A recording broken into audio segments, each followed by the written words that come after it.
बहनों, praise Lord. प्रभु आप सबको आशीष दे, अपने अनुग्रह अपने प्रेम से भर के रखे। वो महान पवित्र आत्मा जो हम सबके बीच में कार्य कर रहा है, और वाकई जब तक परमेश्वर का कार्य इस जमीन में पूरा नहीं हो जाता है, परमेश्वर का आत्मा इस जगत से स्वर्ग के राज्य में नहीं जाएगा। दोस्तों, जबकि इस घड़ी आप देख रहे हैं कि मात्र हमारा देश नहीं बल्कि पूरी दुनिया जो है, मसीहत जो है पूरी दुनिया में एक बहुत ही बुरे दौर का सामना कर रही है। और ये बुरा दौर अचानक ही नहीं आया, बल्कि प्रभु की वो वचन के द्वारा और भविष्यवक्ताओं की उन भविष्यवाणियों के द्वारा वाकई ये दौर शुरू हुआ है परमेश्वर के लोगों का सताव का, सिर्फ इस कंट्री में नहीं बल्कि पूरे वर्ल्ड के भीतर। और हम बहुत ही भारी और बहुत ही बुरे हालात देख रहे हैं। एक ऐसा खौफ और डर का माहौल इस दुनिया में छाया हुआ है। हम कहीं पर भी एक आत्मिक स्वतंत्रता का अनुभव नहीं करते हैं, हम एक स्पिरिचुअल फ्रीडम महसूस नहीं करते हैं। ये दौर, क्योंकि ये दुनिया को तो परमेश्वर ने बनाया है, लेकिन फिर भी परमेश्वर के ही लोग इस दुनिया में क्यों एक परायों की तरह, या फिर ऐसे जैसे किसी और ग्रह से आए हों और उसे ये दुनिया एक्सेप्ट ना कर रही हो। आपका मसीह कहलाना ही आपको एक अपराधी की श्रेणी में रख देता है। आपका ये कहना कि आप यीशु मसीह पर विश्वास करते हैं, दुनिया आपको सबसे घृणित और निचले स्तर के प्राणी के तौर पर, मनुष्य के तौर पर देखती है। ऐसा क्यों? क्योंकि पूरा जो संसार है वो शैतान की उस पूरी युक्तियों का शिकार है, शैतान का शिकार है। और शैतान का सबसे बड़ा उद्देश्य है परमेश्वर के लोगों को गिराना, अंत के समय की उन भविष्यवाणियों का पूरा होना, जब शैतान के द्वारा सताव जो है पूरी दुनिया पे फैलेगा।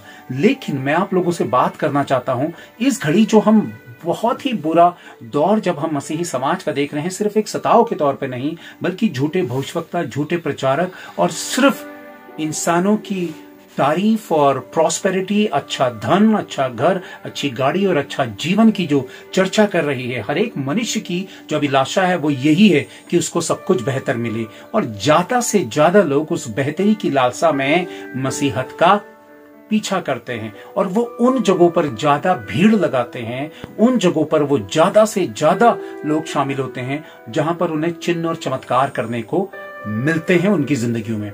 लेकिन ये अंत के समय का दौर है जब शैतान जो है झूठे चिन्ह और चमत्कारों के द्वारा लोगों को आत्मिक क्षेत्र से बरगलाकर किसी और ही मार्ग में ले जाएगा। नाम यीशु का होगा, बाइबल हाथों में होगी, लेकिन बाइबल को तोड़ मरोड़ कर उसका जो वास्तविक डायरेक्शन है उससे भटका कर लोगों को किसी और ही दिशा की ओर को ले जाया जाएगा।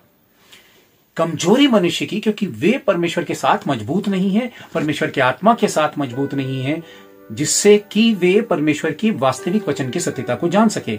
लेकिन मैं बात करूंगा प्रकाशित वाक्य अध्याय 6 की, जिसमें 7 विपत्तियों के विषय में जिक्र है। और प्रिय भाइयों बहनों, जब ये दौर इतना भयानक है, जो हमें डर लगता है अंदर और बाहर प्रभु का नाम लेने में भी, कि हम अपने घरों के भीतर तक से सकते हैं और डरते हैं, तो आप कल्पना करिए कि जब वो दौर आरंभ होगा, उन 7 विपत्तियों का प्रकाशित वाक्य, जिसमें सफेद घोड़े पर वो आ रहा है और वो वाकई विजय पाते हुए जा रहा है। सफेद घोड़े पे जो है व्हाइट हॉर्स पर जो शख्स आ रहा है, मैं बात करूंगा। मैं प्रकाशित वाक्य अध्याय 6 को लंबे तौर पर नहीं खींचूंगा, क्योंकि मैं अपनी वीडियो को बड़ा नहीं करना चाहता हूं, लंबा और बड़ा नहीं करना चाहता हूं, इसलिए मैं शॉर्ट में इन चीजों को बताना मांग रहा हूं। प्रकाशित वाक्य रेवलेशन चैप्टर 6 जब हम 1 से देखते हैं, पूरे चैप्टर को जब हम देखते हैं, तो प्रकाशित वाक्य अध्याय 6 में सबसे पहले सफेद घोड़ा, फिर लाल घोड़ा, फिर काला घोड़ा, फिर पीला घोड़ा, फिर उसके बाद वो धर्मी लोग जो पुकारते हैं 7वें क्लेश पर, जहां पर वो दर्द और पीड़ा से दुनिया करा रही है, और वे धर्मी लोगों की आत्माएं भी पुकारती हैं परमेश्वर की, कि परमेश्वर तू न्याय कर और हमें अपनी महिमा में ले। और तब प्रभु कहता है कि अभी कुछ और गिनती का पूरा होना है, जब ये गिनती पूरी हो जाएगी तब मैं तुम्हें अपनी महिमा में ले लूंगा। और 7वां, जहां पे बड़े बड़े धनवान और राजा जो हैं वे उन गुफाओं के भीतर छिपे हुए हैं, और वो दुआ कर रहे हैं, वो ईश्वर से दुआ कर रहे हैं या कोस रहे हैं कि भैया पहाड़ उनके ऊपर गिरे और वो खत्म हो जाए। व्हाइट घोड़ा जो विजय पाते हुए जा रहा है, विजय ये व्हाइट जो घोड़ा है, ये 7 क्लेशों में से एक हिस्सा है। देखिए प्रकाशित वाक्य अध्याय 6 जब हम इसका जिक्र करते हैं, देखते हैं व्हाइट घोड़े के विषय में, और प्रकाशित वाक्य रेवलेशन चैप्टर वर्स 11, प्रकाशित वाक्य अध्याय 19 वचन 11 में भी सफेद घोड़े के विषय में बताया गया है, और उसमें वो जो सवार है वो धरती की ओर को आ रहा है। इन दोनों में डिफरेंस है। ये पहला जो सफेद घोड़े पे जो सवार है व्यक्ति, और जो प्रकाशित वाक्य 19:11 का जो सफेद घोड़े पे जो शख्स है, दोनों में डिफरेंस है। पहला वाला मसीह नहीं है और दूसरा वाला यीशु मसीह है। मैं इसको बहुत डिटेल पे नहीं बताना चाहता हूं, आप लोग इन बातों को समझते हैं, लेकिन मेरा खास उद्देश्य आप लोगों को बताने का ये है कि ये जो 7 विपत्तियां हैं, जिसमें बहुत ही बुरी तरीके से भरमाया जाना है, धोखे में पड़ना है, और लोगों का कैद खानों में जाना है, सताया जाना है, मारा और पीटा जाना है लाल घोड़े के द्वारा, जहां पर इंसान जो है वो बहुत ही भारी हिंसक और कठोर हो जाएगा। वो परिवारों के रिश्तों की कोई वैल्यू नहीं समझेगा। मनुष्य जो है इतना हिंसक प्राणी, एक दूसरे को जान से मारना, खत्म करना, कत्लेआम और बर्बादी का दौर शुरू होगा।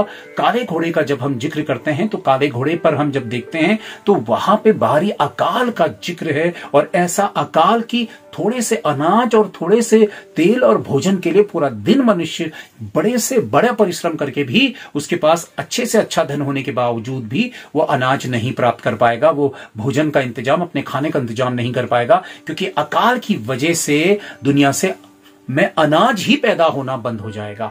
आप सिर्फ इमेजिन करिए, पीला घोड़ा जो महामारी है, बीमारी है, रोग है, क्लेश है, उपद्रव है और अकाल है, बहुत सारे संकटों को लेकर आएगा और भारी भूकंप को लेकर आएगा। जब हम उसके बाद हम जिक्र देखते हैं कि पृथ्वी में ऐसे भूकंप जिससे पहले कभी नहीं आए, और ऐसा जहां पे बड़े बड़े जो मिनिस्टर्स हों, जो पॉलिटिशियंस हो, जो बड़े बड़े कंपनियों के बड़े बड़े वर्ल्ड के धनवान लोग हों, और वे गुफाओं में छिपकर चीखते चिल्लाते हुए कि उनके ऊपर पहाड़ गिरे तो वो मर जाएं।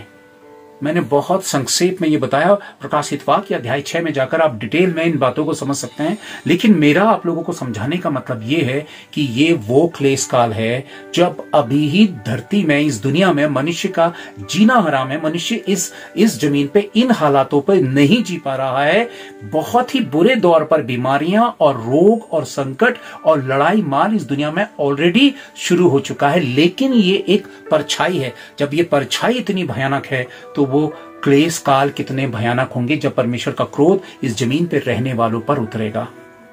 क्या मनुष्य वास्तव में इन भयानक दुष्टताओं का सामना करने के लिए वाकई तैयार है? क्या उसके पास वो काबिलियत है? क्या उसके पास वो शक्ति है? क्या उसके पास वो योग्यता है कि वो उन चीजों का सामना कर सकता है? बिल्कुल भी नहीं दोस्तों, ये रोंगटे खड़े कर देने वाली बात है। इतनी भयानक बात है कि इंसान जो है वो इस तरह से इस जमीन में झुलसेगा, अपनों को मिटते हुए, बर्बाद होते हुए, अपनी जिंदगी का जो कुछ भी समेटा है उसमें आग लगते हुए देखेगा। आकाश के सरक जाने और पिघल जाने का हिस्सा होगा। सूर्य के ऊपर जैसे कंबल आ जाएगा और चांद का प्रकाश जाता रहेगा। ऐसी भयानक स्थिति जब ऊपर से आरंभ होगी तो मनुष्य के पास ना कोई हथियार है, ना कोई ताकत है कि वो परमेश्वर के उस क्लेश काल को रोक सके।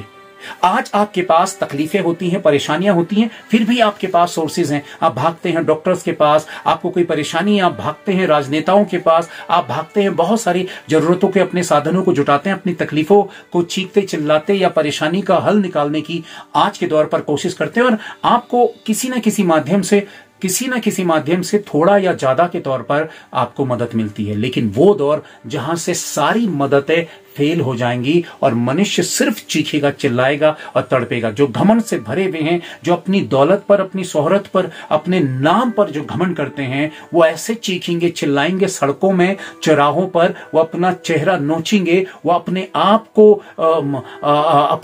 को अब्यूज देंगे, वो परमेश्वर को अब्यूज, गालियां देंगे, पर वो दौर किसी भी कीमत पे नहीं घटेगा, नहीं खत्म होगा। दोस्तों, इंसान कभी भी उस भयानक कल्पना की ओर को नहीं जाता है। क्यों? क्योंकि इसका मन परमेश्वर के साथ नहीं है। परमेश्वर के साथ मन होगा तो परमेश्वर अपने भेदों को प्रकट करेगा और आत्मा के द्वारा, जैसे यूहन्ना को प्रकाशन दिखाते हुए ऐसी भयानक चीजें दिखाई थी जो इस धरती पर आरंभ होंगी, मनुष्य भी इन बातों को जानकर डरते और कांपते हुए अपना जीवन परमेश्वर को सौंपकर पश्चाताप कर लेता। आज बहुत कुछ इंसान जो है वो भविष्य की योजनाओं को बना रहा है, बहुत कुछ सोच रहा है कि कल उसका कैसा हो, कैसे बेहतर हो, जिंदगी कैसे बेहतर हो। जिंदगी बेहतर मनुष्य के हाथों में ना कभी थी ना कभी हो सकती है। केवल परमेश्वर के द्वारा ही ये बेहतर हो सकती है, जब मनुष्य अपना मन परमेश्वर को देगा। तो क्या आप उन सतावों के लिए, उन भयंकर पीड़ाओं के लिए तैयार हैं? नहीं, मनुष्य के पास वो क्षमता ही नहीं है कि इतना भयानक वो क्लेश सह सकता है या फिर उसका वो सामना कर सकता है। वो सामना करने के लिए आप और हम नहीं बने हैं प्रिय भाइयों बहनों। और उस घड़ी को कोई रोक नहीं सकता जो अचानक मनुष्य के ऊपर आ पड़ेगी, और वो बिल्कुल तैयार है। ऐसा कुछ भी नहीं कि आने वाले दिन दुनिया में सारी तरफ, चारों तरफ शांति ही शांति और सब कुछ अच्छा हो जाएगा। ऐसा बिल्कुल भी नहीं है। क्यों? क्योंकि अब हर दिन बिगड़ते और बुरे होते चले जाएंगे। इजराइल पर अचानक आप ऐसी घटनाओं को घटते हुए देखेंगे, सुनेंगे कि आपके जी में जी नहीं रहेगा। और वही संकेत हैं एंटी क्राइस्ट के, वो संकेत है परमेश्वर के आगमन के। प्रिय दोस्तों, मैं ये बात आप सबसे कहना चाहता हूं कि क्या आप वाकई तैयार हैं? पर मैं इस बात को कहना चाहता हूं कि क्या परमेश्वर के लोग इन भयंकर पीड़ाओं को सहेंगे, उसका सामना करेंगे? क्योंकि मनुष्य के पास वो शक्ति नहीं है। प्रिय दोस्तों, मैं इस बात को कहना चाहता हूं कि परमेश्वर के लोगों के ऊपर ये आपत्ति, ये विपदा, ये परेशानी, ये भयंकर क्लेश नहीं है, क्योंकि ये परमेश्वर का क्रोध है। और जो धर्मी हैं, जो विश्वास के द्वारा धर्मी हैं, जिन्होंने परमेश्वर को नहीं छोड़ा, कठिन से कठिन हालातों पे, जो नाम मात्र के मसीही नहीं बल्कि वास्तव में परमेश्वर के साथ मसीह रहे, पवित्र आत्मा का हाथ पकड़ा, प्रभु के प्रति आज्ञाकारी रहे, अपने गुनाहों की माफी पश्चाताप करते हुए प्रभु के पीछे चले, और जो परमेश्वर ने उन्हें कार्य सौंपा उन्होंने पूरी ईमान के साथ किया, उसे इग्नोर नहीं किया, वे वाकई उठा लिए जाएंगे रैप्चर पे।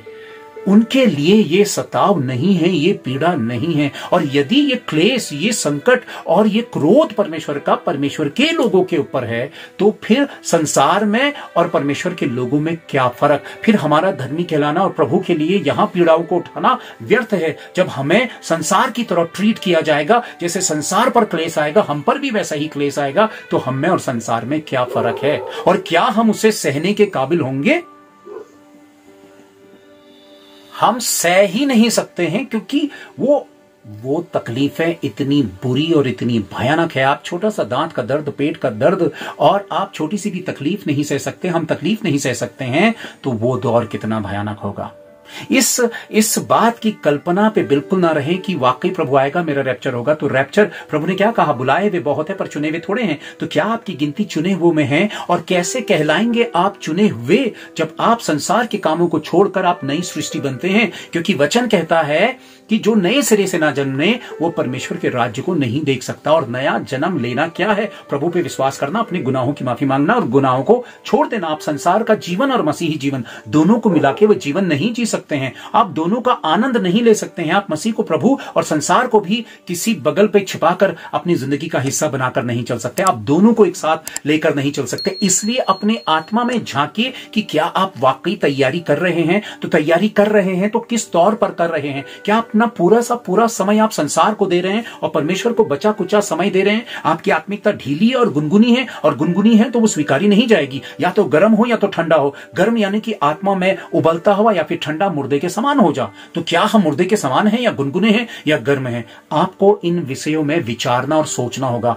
मैं आप सबसे ये निवेदन करना चाहता हूं कि प्रभु से ये प्रार्थना करें, और मेरी प्रभु से ये प्रार्थना है कि हम में से कोई भी उन बुरे वक्त के दौर पर कायम ना रहे, इस धरती में, इस जमीन पे ना छूटे। रैप्चर हो जाएगा तो यीशु मसीह ये नहीं कहेगा, ओ आइला कुछ लोग छूट गए हैं, मैं उन्हें फिर से लेकर आता हूं। जब रैप्चर हो गया तो हो गया। और अगर आप और मैं जमीन में छूट गए तो फिर आप और मैं उन क्लेश का सामना करने के लिए छूट गए हैं। आप नेम प्लेट के क्रिश्चियन होकर कभी भी उस सताव से बच नहीं सकते, उस क्लेश से, उस क्रोध से नहीं बच सकते हैं। इसीलिए परमेश्वर इस धरती को, इस मनुष्य जाति को सह रहा है। यदि आप कहेंगे कि आप अपनी मनमानी कर रहे हैं और मसीहत से लाभ भी उठा रहे हैं, तो परमेश्वर खामोश है और आपकी वो कैरेक्टर को, आपके वो तौर तरीके को देख रहा है, क्योंकि उसे पता है कि अंत के समय में मैंने इसका हिसाब करना है। क्योंकि वो जो वाकई हिसाब की जो पुस्तक है, वो जो बुक है, वो परमेश्वर के हाथों में है, वो वास्तव में यीशु मसीह के हाथों में है। इसलिए आप अगर ये चाहते हैं कि उन भयंकर क्लेशों पर आप इस जमीन पे ना रहें, तो आपका ध्यान प्रभु और प्रभु की आत्मा में और उसके वचन पे जाना है। संसार का लोभ और लालच और बुराई और नफरत और घृणा और क्रोध और तमाम अशुद्धताएं त्याग कर अपने आप को प्रभु को सौंपना ही आपकी वास्तविकता है। क्योंकि एक पल पर जब हलक से जान निकलती है तो दोबारा आकर आप अपनी खमियों और खामियों को सुधार नहीं सकते हैं। सदोम और अमोरा पर क्या हुआ था कि आग की बारिश होकर एक भी शख्स नहीं बचा, सिर्फ थोड़े से धर्मी अब्राहम और लूत का परिवार बचा था, जिसमें से लूत की पत्नी भी संसारिकता में लिप्त थी, जबकि वो धर्मियों के फैमिली का तो वो हिस्सा थी, लेकिन वो धर्मी नहीं थी। ऐसे ही आपके घर पे 2 लोग या 4 लोग धर्मी होंगे और दिन रात आंसू बहा के कहते होंगे कि प्रभु को स्वीकार लो, आप उनका मजाक बनाते होंगे, तो आप लूत की पत्नी के समान हैं कि आप नमक का खंबा बन जाएंगे। परमेश्वर आपको बचाना चाहता आपके परिवार के सदस्यों के द्वारा, लेकिन आपका हठीला मन और आपके ढीठ मन जो संसार के विलासा में के नशे में चूर है, वो परमेश्वर की ओर को मुड़ना नहीं चाहता है, और वो अंत के समय में वो भयानक क्लेश वो सहेगा। नूह के समय का, जब नूह ने नाव पूरी बना ली थी और सब कुछ, सारे जानवर और उसका फैमिली नाव पर आ गया था, उसके बाद जल प्रलय शुरू हुआ। जब लूत और अब्राहम का परिवार निकल गया था तो आपकी बारिश हुई। तो कई लोग ये सोचेंगे कि हमें सताव सहना है। सताव नहीं सहना है, बल्कि सताव सहने की क्षमता हम में है ही नहीं। हम पूरी तरह से झुलस जाएंगे और जलकर राख हो जाएंगे। पवित्र यीशु कलीसिया को अपनी दुल्हन कहता है, पर सारी कलीसिया उसकी दुल्हन नहीं। वही कलीसिया उसकी दुल्हन है जो वाकई उसकी इच्छा के अनुसार है, उसकी इच्छा के अनुसार है। और दुल्हन कभी भी परमेश्वर के यानी कि अपने दूल्हे के क्रोध का सामना करने के लिए आग में नहीं झुलसेगी और पीड़ाओं को नहीं सहेगी। दुल्हन आग में झुलसने के लिए दूल्हा उसे नहीं छोड़ेगा, बल्कि उस आग को गिरने से पहले और तबाही होने से पहले इस जमीन की, वो दूल्हा उस दुल्हन को उस आग के फंदे में फंसने से पहले ही निकाल लेगा। यानी कि वो कलीसिया जो वास्तविक कलीसिया है। तो क्या आप एक वास्तविक कलीसिया का हिस्सा हैं, या दिखावे के लिए, संसारिकता के लिए और आडंबर के लिए आप जीते हैं, या गुप्त में परमेश्वर के साथ अपने संबंधों को बेहतर कर रहे हैं और अपनी गलतियों और खामियों को दूर करते हुए, पश्चाताप करते हुए प्रभु के नजदीक आ रहे हैं। प्रिय भाइयों बहनों, आप और मैं कभी भी इन क्लेशों पर इस दुनिया पर ना हम रह पाए, बल्कि हमारा उससे पहले ही रैप्चर हो जाए। इस बात का आनंद जरा सा भी हमारे भीतर नहीं होना चाहिए कि वाकई क्लेश काल जो होगा वो हमारे ऊपर नहीं है, परमेश्वर का क्रोध हमारे ऊपर नहीं है, हम तो उठा ली जाएंगे क्योंकि हम विश्वासी हैं। देखिए, विश्वास कर्म के बिना अधूरा है, ये बात भी आपको समझनी होगी। और उससे पहले कि वो क्लेश आरंभ हो, वो भयंकर सताव आरंभ हो जो ऑलरेडी मसीहों के ऊपर बुरी तरह से हो चुका है, अब उसका भी भयानक दौर आरंभ हो, उससे पहले ही अपने जीवनों को, अपनी आत्माओं को परमेश्वर को सौंपिए। इस जमीन पे नहीं, बल्कि स्वर्ग के राज्य के लिए समेटिए, क्योंकि हम यहां पे सिर्फ एक मुसाफिर हैं। असली घर हमारा परमेश्वर के राज्य में है, और जिसका घर परमेश्वर के राज्य में है, उसका मन, उसका दिल और उसकी लालसा भी वहीं लगी रहेगी। इसलिए परमेश्वर के वास्तविक व्यक्ति बनिए, झूठे और दिखावे के लिए मसीह मत बनिए। पीढ़ियों का क्रिश्चियन कह देना या फिर अपने आप को कुछ भी कह देना आपके जीवन पर मसीहत को नहीं लेकर आएगा। आत्मा की मोहर, पवित्र आत्मा की मोहर ही आपको परमेश्वर का बनाएगी। तो क्या पवित्र आत्मा की मोहर आप में है? अगर आप कहते हैं पवित्र आत्मा की मोहर मुझ में है, तो फिर पवित्र आत्मा के द्वारा चलाए चलना भी आपका और मेरा काम होना चाहिए। पवित्र आत्मा है पर हम उसकी अनदेखी कर रहे हैं, तो ये और घोर अपमान है, परमेश्वर का और ज्यादा अपमान है। तो प्रिय भाइयों बहनों, प्रकाशित वाक्य अध्याय 6 के जो संकट हैं वो बहुत ही भयानक संकट हैं, बहुत ही भयानक क्लेश हैं, बहुत भारी भूकंप है, बहुत भारी अकाल है, बहुत भारी मरी है, बहुत ही भारी मारकाट है, बहुत भारी उपद्रव है, और जानवरों का हिंसक हो जाना, यानी कि आदमखोर जानवर जो होंगे उस अंत के समय में आदमखोर हो जाएंगे, घरों में घुसकर इंसानों को चीर फाड़ खाएंगे। ये दौर आरंभ होने से पहले मेरी आप सबसे विनती है कि आप और मैं खुद को परमेश्वर के चरणों पर रखकर डरते और कांपते हुए अपना जीवन प्रभु को सौंप लें। व्यर्थता का समय ना बिताएं, बल्कि प्रभु की महिमा करें। मैं ये विश्वास करता हूं कि इन बातों के द्वारा आपके दिल पर यह बात जरूर पहुंची होगी कि आपका उद्देश्य अब क्या रह गया है, क्योंकि वो क्लेश काल, भयंकर क्लेश काल इस दुनिया पे आरंभ होने वाले हैं। प्रभु आप सबको आशीष दे, अपने अनुग्रह, अपने प्रेम से भर के रखे। Thank you. Praise the Lord.